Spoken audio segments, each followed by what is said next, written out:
Hello बच्चों, हमारा प्रश्न है जटिल KaUCN2 का प्रयोग सोने के विद्युत लेपन में किया जाता है। चलिए समझते हैं इस प्रश्न को। सबसे पहले इस प्रश्न की मुख्य अवधारणा की बात करते हैं। तो मुख्य अवधारणा में हमें समझना होगा कि विद्युत लेपन का इस्तेमाल, विद्युत लेपन क्या होता है। ठीक है, धातु के परत पर किसी अन्य धातु के परत का लेपन विद्युत धारा द्वारा, तो उसे विद्युत लेपन कहते हैं। विद्युत लेपन कहते हैं। इसमें क्या होता है कि एक क्रियाशील धातु होता है, एक कम क्रियाशील धातु होता है।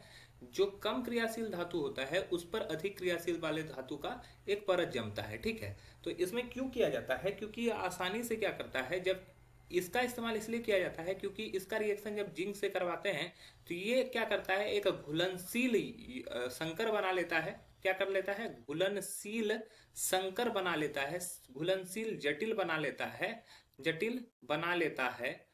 और क्या करता है, गोल्ड को बाहर निकाल देता है। ठीक है, जिससे कि गोल्ड का सांद्रण होता है। तो जैसे मान लो 4Cu है हमारे पास, इसका पहले क्या किया जाता है, 8KCl से और 2H2O और O2 के प्रेजेंस में ये रिएक्शन कराया जाता है, जिसके फलस्वरूप क्या होता है, ये 4KaUCN2 एक जटिल बनता है। ठीक है, अब ये जटिल के साथ साथ यहाँ पर 4KOH बनता है। अब ये जो जटिल होता है ये घुलनशील होता है। अब घुलनशील होने की वजह से क्या होता है, अब ये घुलनशील है, घुलनशील है, तो घुलनशील होता है। तो Au यहाँ पे कम क्रियाशील धातु होता है। Au से अधिक क्रियाशील धातु जिंक को जब इसको मिलाते हैं तो Au को ये विस्थापित कर देता है। तो ये कुछ इस प्रकार से होता है। ये हमारा 2KaUCN2, ये हमारा, इस पर जब जिंक प्रवाहित करते हैं तो ये क्या होता है, एक दूसरे को विस्थापित कर देगा और ये रिएक्शन करके बना लेगा K2ZnCN4 प्लस 2Au।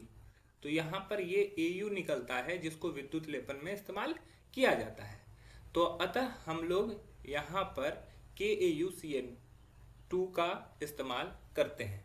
आशा है यह प्रश्न आपको समझ में आया होगा। धन्यवाद।